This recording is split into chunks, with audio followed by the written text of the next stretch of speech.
The intensity of parental attention. Every child receives some degree of parental attention, but an only child receives it undivided. Every achievement is noticed, every mood is registered, every problem is attended to.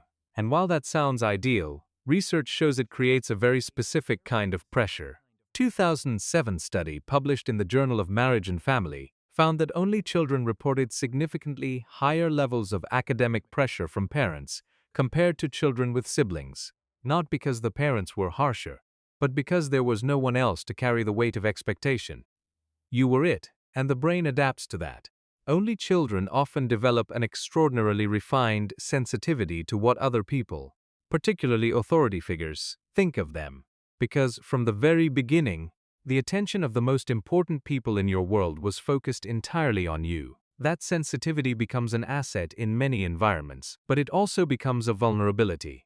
Because when the attention turns negative, even slightly, there's nowhere to hide in a family of three. The comfort of solitude. Only children grow up spending significant time alone, not in a neglected way, but in a practiced way. With no siblings in the house, solitude becomes familiar. The quiet of being by yourself becomes something the brain learns to occupy comfortably. Research consistently shows that only children score higher on measures of creative thinking and imaginative play, in large part because the absence of constant peer stimulation required them to generate their own inner world.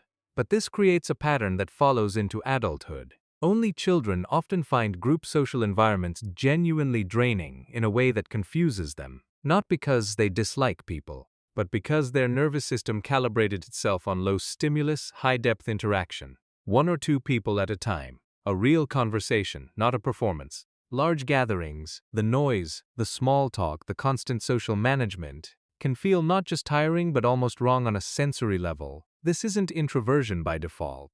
It's a nervous system that learned what felt like home, and large groups never quite did. The negotiation gap. Children with siblings learn something early and continuously. Conflict. Not necessarily dramatic conflict, but the daily, low-level negotiation of shared space, shared resources, and different needs. You want to watch one show, they want to watch another. You want quiet. They want noise. You need the bathroom, so do they. This constant friction, as annoying as it is also a training ground. It teaches compromise, frustration tolerance, repair after conflict, and the understanding that other people's needs are just as real as yours. Only children don't get that training. And in adulthood, particularly in close relationships, a gap can appear. Not because only children are selfish, but because the mechanics of navigating another person's persistent presence was never a daily practice. Close adult relationships, especially romantic ones, often require exactly that. And for many only children, the learning curve here is steeper than they expected. The good news is that it absolutely can be learned. It just starts later, self-reliance as a default. With no siblings to turn to, only children develop a particular pattern. They figure things out themselves. There was no older sibling to ask, no one to compare notes with, no built-in peer to process the confusion of childhood with, so the only child becomes their own resource. Research shows only children score higher on measures of independence, self-direction, and internal locus of control, the sense that they are the primary driver of their own outcomes. That is genuinely an asset, but it comes with a shadow. Self-reliance, when it becomes a default regardless of circumstance, can make asking for help feel almost impossible. Not because only children are proud, but because help-seeking was never really practiced. The solution was always, figure it out yourself. In adulthood, this can look like someone who handles everything competently on the surface, while struggling significantly underneath, and never quite letting anyone close enough to help. The perfectionism connection. Only children show up in perfectionism research at a higher rate than any sibling group. The reason connects back to the parental attention effect. When all of a parent's hopes and focus are directed at one child, there is no diffusion of expectation, no sibling to share the weight of it, and many only children internalize a quiet but powerful message. You are what we have. Don't let us down, not because parents said that explicitly, but because children read environments with extraordinary precision, and the environment of being the only one said it clearly enough.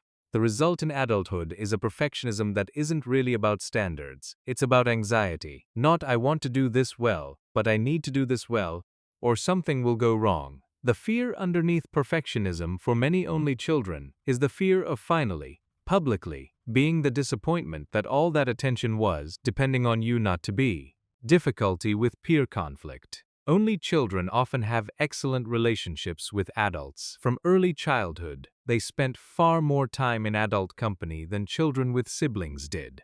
They learned adult conversation, adult humor, adult topics. But peer relationships, and specifically peer conflict, can be a genuinely different story. Because peer conflict requires a particular skill, the ability to have a disagreement with someone your own age, in your own social circle, without the relationship collapsing. With siblings, you fight, and then you're at the dinner table together an hour later, whether you liked it or not. That forced repair builds something. It builds the knowledge that conflict is survivable. Only children, who didn't have that forced repair, can reach adulthood with a particular sensitivity to interpersonal friction. Conflict in friendships or relationships can feel more threatening than it objectively is, because it was never normalized as something that simply passes. The weight of being everything. As parents age, only children face something siblings share between them, the full weight of it, all the worry, all the visits, all the financial and emotional and practical responsibility. There is no sibling to call and say, "Can you take this week?" "I can't." There is no one to carry the other half. And many only children report that this weight, anticipated or already being carried, creates a background anxiety that affects their entire adult life.